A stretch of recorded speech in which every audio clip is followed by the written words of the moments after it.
주님께서 여러분과 함께 성 마테오가 전한 거룩한 복음입니다. 주님께 영광을 드립니다. 예수께서 예루살렘으로 올라가시는 도중에 12제자를 가까이 불러 조용히 말씀하셨다. 우리는 지금 예루살렘으로 올라가고 있다.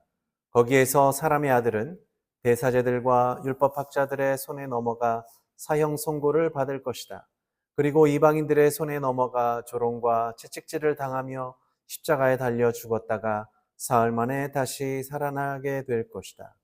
그때에 제베데오의 두 아들이 어머니와 함께 예수께 왔는데 그 어머니는 무엇인가를 청할 양으로 엎드려 절을 하였다.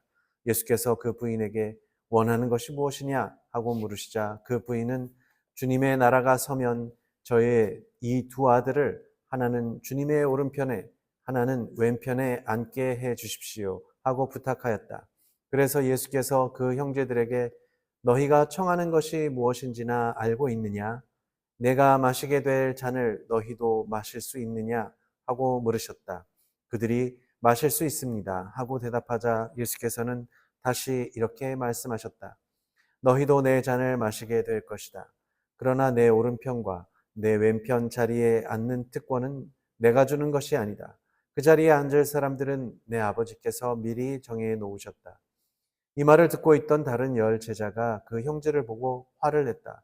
예수께서는 그들을 가까이 불러놓고 너희도 알다시피 세상에서는 통치자들이 백성을 강제로 지배하고 높은 사람들이 백성을 권력으로 내리누른다. 그러나 너희는 그래서는 안 된다. 너희 사이에서 높은 사람이 되고자 하는 사람은 남을 섬기는 사람이 되어야 하고 으뜸이 되고자 하는 사람은 종이 되어야 한다. 사실은 사람의 아들도 섬김을 받으러 온 것이 아니라 섬기러 왔고 많은 사람을 위하여 목숨을 바쳐 몸값을 치르러 온 것이다 하셨다. 주님의 복음입니다.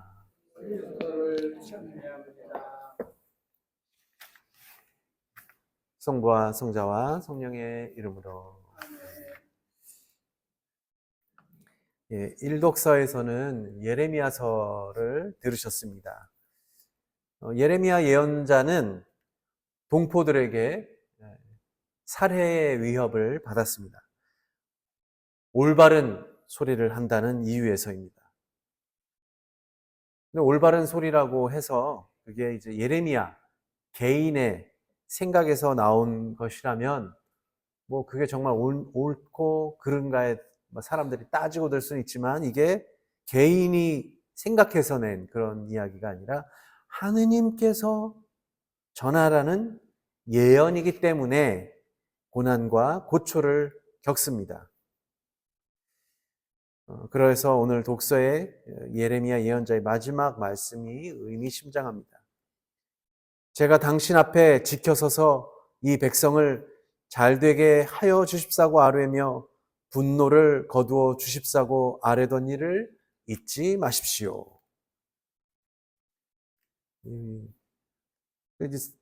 동포들이 자기를 죽이려고 하니까 이렇게 기도를 하는 듯한 말을 듣게 되는데요. 이걸 보면서 첫 번째는 이 자신을 죽이려는 이 동포들이 마음을 돌려서 하느님께 다시 돌아가기를 바라는 간곡한 마음으로 이 말을 한 것 같고요. 기도를 드리는 것 같고, 두 번째로는 자신이 죽게 되는 순간에도 그래도 이 백성을 그러니까 하느님 말씀을 전한 하느님의 사자, 하느님을 말씀을 전하는 예언자를 죽이더라도 이 백성을 저주하지 말아달라고 하는 기도인 것 같고요.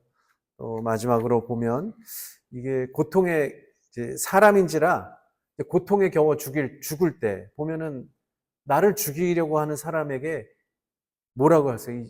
왜 나를 죽이냐 하면서 저주도 할 수 있고 그렇잖아요. 힘드니까 죽기 전에.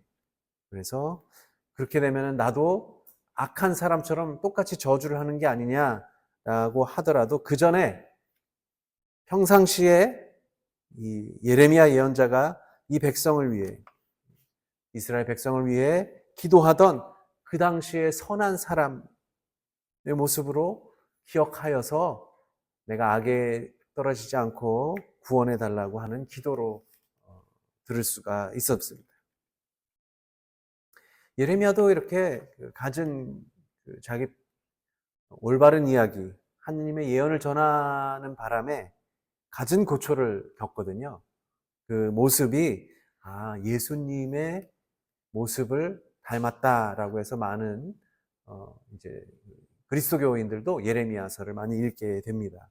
오늘 예수님께서는 순환에 대한 예고를 하시죠. 그것도 마지막 예고입니다. 첫 번째, 두 번째, 세 번째 예고를 하시고요.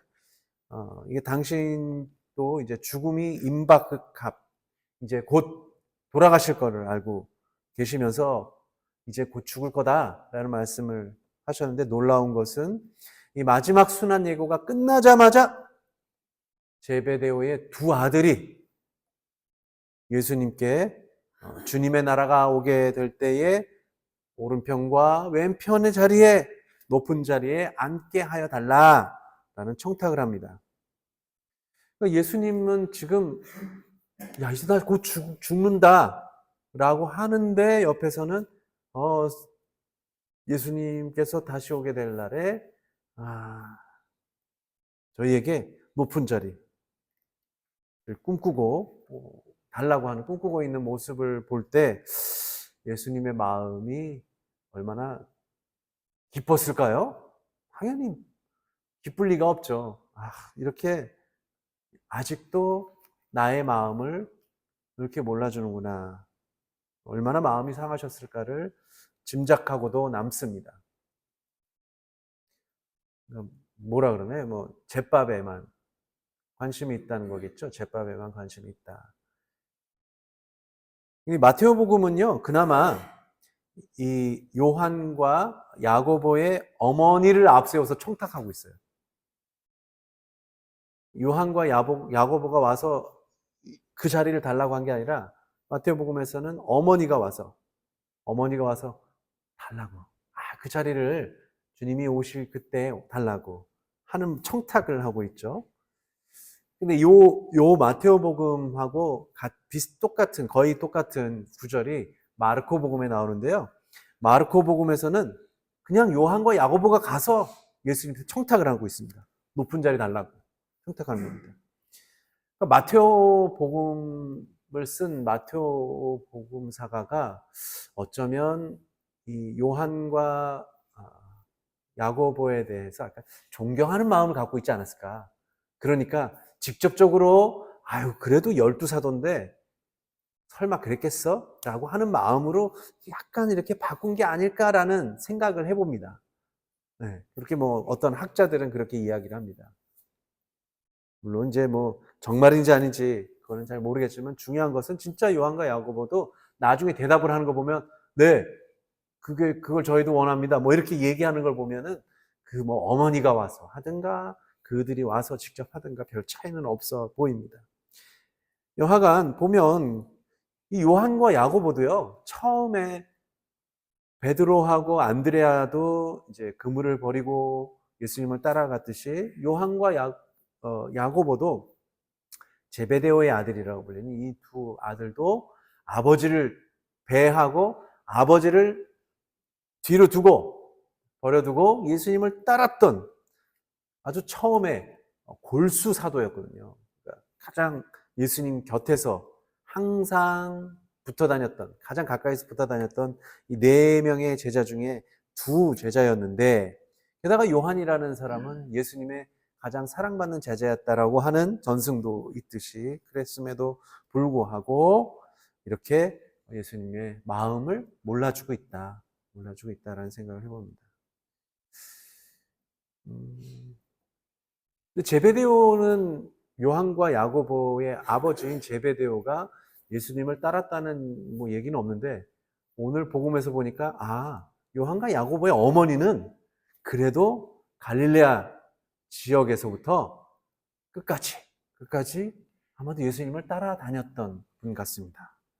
근데 이제 오늘 이제 마태복음에서 보면은 어머니들의 이 치맛바람은 예나 지금이나 뭐 역시 셌다 뭐 이렇게도 볼 수 있는데요. 그것보다는 여인들이 알게 모르게 예수님의 제자가 되어서 그래도 끝까지 따라다녔다는 것이 더 중요한 요점인 것 같습니다. 예레미야는